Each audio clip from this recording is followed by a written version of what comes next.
መጽሐፈ ሄኖክ ምዕራፍ 33 ሰባውን ነገስታት ጠራ ይጠብቋቸውም ዘንድ እኒህ እስራኤልን ጠብቁ ብሎ በእነዚህ እጅ ጣላቸው። ነገስታቱን ሰራዊቶቻቸውንም ሁሉ ከናንተም አንዱም ከዛሬ ጀምሮ እስራኤልን ይጠብቋቸው ዘንድ ጠብቁ አለ። እኔም የማዛችሁን ሁሉ አድርጉ አላቸው። እኔም በቁጥር እሰጣችኋለሁ፣ ከነሱም የሚጠፋውን እኔ ነግራችኋለሁ፣ እነሱንም አጥፉ፣ እነዚህ እስራኤልንም ጠብቁ ብሎ ሰጣቸው። ከሰው ልዩ የሆነ ሚካኤልንም ጠራው። ካዘዟቸው ፈጽመው ወጥተው ከነሱ ያጠፋሉና በእኒህ እስራኤል ላይ መምህራኑ የሚያደርጉትን ጥፋት ሁሉ አይተህ ልብ አድርገው አለው። በእኔ ትእዛዝ የሚያጠፏቸው ምን ያህልም እንደሆነ በእነሱም ፈቃድ የሚያጠፉት ምን ያህል እንደሆነ ጥጋባቸውን በነገስታቱም የሚደረገውን ጥፋት ሁሉ ጻፍ አለው። አንዱም ንጉስ የሚያጠፉትን ጥፋት ሁሉ በእነሱ ላይ ጣፈው፣ በፊቴም በቁጥር አንብብ። ምንም ያህል ያጠፏቸው እንደሆነ ምንም ያህል ሊያጥፋት የሰጧቸው እንደሆነ የነገስታቱን ስራቸውን ሁሉ መርምሬ ያውቅ ዘንድ ይህ ምስክር ሊሆነኝ ጻፍ። ባዘዝኋቸው ትእዛዝ ጸንተው ይኖሩ እንደሆነ አይኖሩ እንደሆነ የሚያደርጉትንም አይቼ ይሰጣቸው ዘንድ ጻፍ አለው። በየጊዜው አንዱም የሚያጠፉትን ነገስታቱን ጥፋት ሁሉ ጽፈህ ሁሉንም ወደ እኔ አምጣው እንጂ እነሱ ግን አይወቁ፣ አንተም አታሳያቸው፣ ዳግመኛም አታስተምራቸው አለው። እኒህም ነገስታቱ በየሹመታቸው እስኪጠብቋቸው ድረስ ደርሼ አየሁ። ይገሉ ጀመር፣ ካዘዝኳቸውም ትእዛዝ ወጥተው ብዙ ያጠፉ ጀመር። ነገስታቱም እኒህ እስራኤልን በባቢሎን ሰዎች እጅ ጣሏቸው። የፋርስና የባቢሎን ሰዎችም ከእስራኤል ብዙዎችን ፈጽሞ አጠፏቸው። የኤዶምያስን ሰዎች ከነሱም ጋር የእስራኤልን ከብት አጠፉ፣ ቤተ መቅደስንም አቃጠሉት። እስራኤል የሚጠብቁበት ይህንንም ቤተ መቅደስ ይቆፍሩት።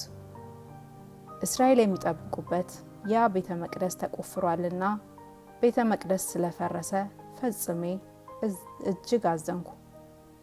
ከዚያም በኋላ እነዚህ እስራኤል ወደ ቤተ መቅደስ ይገቡም እንደሆነ አይገቡም እንደሆነ እነሱን ማየት አልተቻለኝም። መምህራኑ ደቀ መዛሙርቱን እነዚህን እስራኤልን ያጠፋቸው ዘንድ በኃጢአት ለሚኖሩ አሕዛብ ሁሉ አሳልፈው ሰጧቸው። ከነሱ አንዱ ሁሉ በየሹመቱ በቁጥር ይቀበላል። ከነሱ የሚያጠፋው ምንም ያህል እንደሆነ አንዱ ለሁለተኛው በመጽሐፍ ይጽፍለታል። ይልቁንም ከስራታቸው ወጥተው አንዱም ይገላል፣ ዳግመኛም ያጠፋል። እኔም ስለ እነዚህ ስለ እስራኤል ብዙ ጊዜ ፈጽሜ አለቅስ ጀመር። እንደዚህም በራእይ ይህን ነገር የሚጽፍ ቅዱስ ሚካኤልን በቀን ሁሉ ከኒህ ከመምህራኑ ለሚጠፋው ላንዱ እንዲጥፍለት አየው። አውጥቶም እንዲያኖረው አየው። ለእስራኤል ጌታ ለእግዚአብሔርም ያንን መጽሐፍ ሁሉ የሚሰሩትን ስራ ሁሉ ከነሱ አንዱ በሞት የራቀም ሁሉ ለጥፋት አሳልፈው የሰጡትንም ሁሉ ያሳያል። መጽሐፉም በእስራኤል ጌታ ፊት ተነበበ። ጌታም መጽሐፉን በእጁ አንስቶ አንብቦ አጥፎ አኖራት። ከዚያም በኋላ ነገስታቱ እስራኤልን 12 ሱባኤ ሲጠብቋቸው አየው። ከነዚህም ከእስራኤል 3ቱ ተመልሰው መጡ፣ ወደ አገራቸውም ገቡ። ከዚያም ቤተ መቅደስ የፈረሰውን ሁሉ ይሰሩ ጀመር። የኤዶምያስም ሰዎች ከለከሏቸው፣ ነገር ግን ከልክለው ማስቀረት አልተቻላቸውም። ዳግመኛም እንደ ቀድሞው ይሰሩ ጀመር። ቤተ መቅደስንም እንደ ቀድሞ አደሱት፣ ታላቅ ግንብም ሆነ። ዳግመኛም በቤተ መቅደስ ፊት ማዕድን ሲያኖሩ ንጹሕ ያይደለውንም ርኩሱን ዳቦ ሁሉ በሱ ላይ ሲሰሩ አየው። በዚህ ሁሉ ላይ የእስራኤል አይነ ልቦናቸው እውቀት ድንቁርና ተይዘው ምስጢርም አያዩም፣ መምህሮቻቸውም እንደዚሁ ናቸው። ለጥፋትም ፈጽመው ይሰጧቸዋል፣ እስራኤልንም በእግራቸው ይረግጧቸዋል፣ ይሰለጥኑባቸዋል፣ ገንዘባቸውንም ይበሉባቸዋል።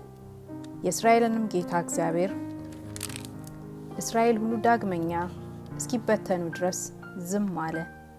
ከአሕዛብም ጋር አንድ ሆኑ፣ ከአሕዛብም እጅ አላዳናቸውም። መጽሐፉን የሚጽፍ ይህ ቅዱስ ሚካኤል አውጥቶ ለጌታ አሳየው። በእስራኤል ጌታ በእግዚአብሔር ማደሪያ አነበበው። እነሱም ይለምነዋል። የመምህራኑም ሥራ ሁሉ አሳየው። ይለምነዋል፣ መምህራኑም ሁሉ ላይ በፊቱ ያዳኛል። ይህንንም መጽሐፍ አንስቶ በሱ ዘንድ አኑሮ ወጣ። ነገስታቱም እስከ ነገሱበት ዘመን ደርሼ አየሁ። 37 ነገስታትም እንደዚህ አድርገው ይጠብቁ ነበር። ሁሉም በየሹመታቸው እንደ ቀድሞቹ ነገስታት ጠብቀው ጨረሱ። ሌሎች ነገስታትም በየሹመታቸው ይጠብቋቸው ዘንድ ከእጃቸው ተቀበሏቸው። አንዱም አንዱ ንጉስ ሁሉ በየሹመቱ ይጠብቃል። ከዚህም በኋላ በከፍታ የሚኖሩ አሕዛብን ሁሉ በራእይ አየሁ። መጡ። የሞዓብና የአሞን ሰዎች ያልታወቁ አሕዛብ፣ ሮማውያንም የሞዓብና የአሞን ሰዎች ያልታወቁ አሕዛብን ሁሉ እየመሩ ሲያመጧቸው አየሁ። እነዚህንም እስራኤልን ያጠፏቸው ጀመር፣ ዓይናቸውንም ያጠፏቸው ጀመር፣ ከብታቸውንም ይበሉባቸው ጀመር። እስራኤልም ከአሕዛብ የተነሳ ከብታቸው ተበልቶባቸዋልና ወደ እግዚአብሔር ጮኸው ለመኑ። እኔም ተነስቼ ሳለሁ ጮኩ፣ እስራኤልንም በሚጠብቃቸው በንጉሱም ጮኩ። እስራኤልም ከኢሎፋውያን የተነሳ ከሞዓብ ከአሞን የተነሳ ካልታወቁም ከአሕዛብ የተነሳ እስኪጠፉ ድረስ ደርሼ አየሁ። ገንዘባቸውንም ልብሳቸውንም ልጃቸውንም ወገኖቻቸውንም ብቻቸውን እስኪቀሩ ድረስ ፈጽመው አልተውላቸውም። ወገኖቻቸውን በዚህ ዓለም ጠፉ፣ እስራኤልም ከብዛታቸው አነሱ። 23ም ነገስታት እስከተሾሙበት ዘመን ድረስ ደርሼ አየሁ። 58 ሱባኤን በየሹመታቸው ተሾመው ጨረሱ። አእምሮ ካላቸው ከኒህ ከአበይት ነቢያት ንዑሳን ሐዋርያት ከእስራኤል ተወለዱ። የእስራኤል ዓይነ ልቦናቸውን ይገልጡ ጀመር፣ ይጠብቃሉ። እስራኤልም ጩኸው ያስተምሩ ጀመር። ፈጽመው ቸል አሉ፣ እንደ ዓይነ ልቦናቸውም ፈጽመው በድንቁርና ተያዙ እንጂ ድንቁርናው በእነሱ የበረታ ሆነ እንጂ እስራኤል አልሰሟቸውም፣ የነገሯቸውንም ነገር አላዳመጧቸውም። በራእይም ሮማውያን ወደ እነዚህ ወደ ሐዋርያት ፈጥነው ሲሄዱ አየኋቸው። ከኒህም ሐዋርያት ለይተው አንዱን ዮሐንስን ይዘው ገደሉት። ሐዋርያትንም ፈጽመው ገደሏቸው። ለኒህም ለሐዋርያት ስልጣን እስኪሰጣቸው ድረስ ደርሼ አየሁ። ሮማውያንም ስልጣናቸውን እናጠፋለን አሉ። ከኒህም ከእስራኤል አንዱ ገናና ክርስቶስ እስኪወለድ ድረስ ደርሼ አየሁ። ዓይነ ልቦናቸውም ተገለጠላቸው። በእነሱም ምስጢር አየባቸው፣ ዓይነ ልቦናቸውም ተገለጠላቸው። ሐዋርያትንም ተከተሉኝ አላቸው። ሐዋርያትም ሁሉ አይተውት ወደ እሱ ሄዱ።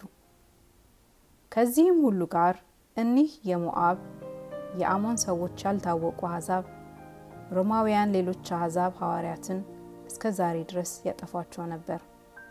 ፈጥነው ወደ እሳቸው ሄደው ያጠፏቸው ነበር። ሐዋርያት ግን ዝም ብለው ነበር። ኋላ ግን ለእስራኤል ጩኸው አስተማሩ። እነዚህም ሮማውያን ከጌታ ጋር ይጋደሉ ይጣሉም ነበር። የጌታንም ስልጣን ሊያጠፉ ወደዱ፣ ነገር ግን አልቻሉትም። አንስትር ሌሎች ነገስታት የሞዓብ የአሞን ሰዎች እነዚህ ሌሎች አሕዛብ እስኪመጡ ድረስ ደርሼ አየሁ። የዚህን የጌታን ስልጣን ያጠፉ ዘንድ ለሮማውያን እርዱን ብለው ጮኹ። ሮማውያንም ከጌታ ጋር ተጣልተው ተጋደሉ፣ እሱም ከነሱ ጋር ተጣላ። ረዳኤ አማልክቱን የሚመሰክርለት መልአክ ይመጣ ዘንድ ጮኸ። የነገስታቱን ስም የጻፈ ይህ ቅዱስ ሚካኤል እስኪመጣ ድረስ ደርሼ አየሁ። ወደ እስራኤል ጌታ ፊት ይዞ ይወጣል። እርሱም ረዳት አምላክ ነህ አለው። ሁሉንም ገልጦ አሳየው። ይህንንም ክርስቶስ ረዳኤ አምላክ ነህ የሚለው መልአክ ወረደ። ይህም የእስራኤል ጌታ እግዚአብሔር ወደ እነሱ በመዓት እስኪመጣባቸው ድረስ ደርሼ አየሁ። ያዩትም አይሁድ ሁሉ ሸሹ። ሁሉም ከገጸ መዓቱ የተነሳ በስልጣኑ ጠፉ። የሞዓብ የአሞን ሰዎች ሁሉ፣ ሌሎች አሕዛብም ሁሉ፣ ሮማውያንም ሁሉ፣ ሌሎች አሕዛብም ተሰበሰቡ። እስራኤልንም ለማጥፋት የሮምን ሰዎች ከነሱ ጋር አመጧቸው። ሁሉም አንድ ሆነው መጡ። የዚህን የክርስቶስን ስልጣን ሊያጠፉ ተራዱ። በጌታ ቃል መጽሐፉን የሚጽፍ ይህንን ቅዱስ ሚካኤልን በኋላ የተነሱ እኒህ 12ቱ ነገስታት ሰውን ያጠፉበት ይህንን መጽሐፍ እስቲገልጠው ድረስ ደርሼ አየሁ። ከነሱ አስቀድሞ ከነበሩት ይልቅ እነሱ አብልጠው ሰውን እንዳጠፉ በእስራኤል ገዥ ፊት አሳየ። የእስራኤልም ገዥ እግዚአብሔርም ወደ እነሱ እስኪመጣ ድረስ ደርሼ አየሁ። ቁጣውን የሚጨምርበት በትሩን በእጁ አንስቶ ምድርን መምታት፣ ምድርም ተሰነጠቀች። አሕዛብም ሁሉ እስራኤልም ሁሉ ከኒህም ከአይሁድ ወገኖች ወደዚያ ወድቀው በምድር ሰጠሙ።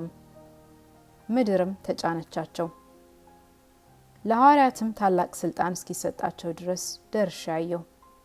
ሐዋርያትም ከእውቀት ምድረ በዳ ወደ ሆኑ ወደ አሕዛብ ሁሉ ሊያጠፏቸው ወጡ። በከፍታ የሚኖሩ አሕዛብም ሁሉ ከፊታቸው ሸሹ።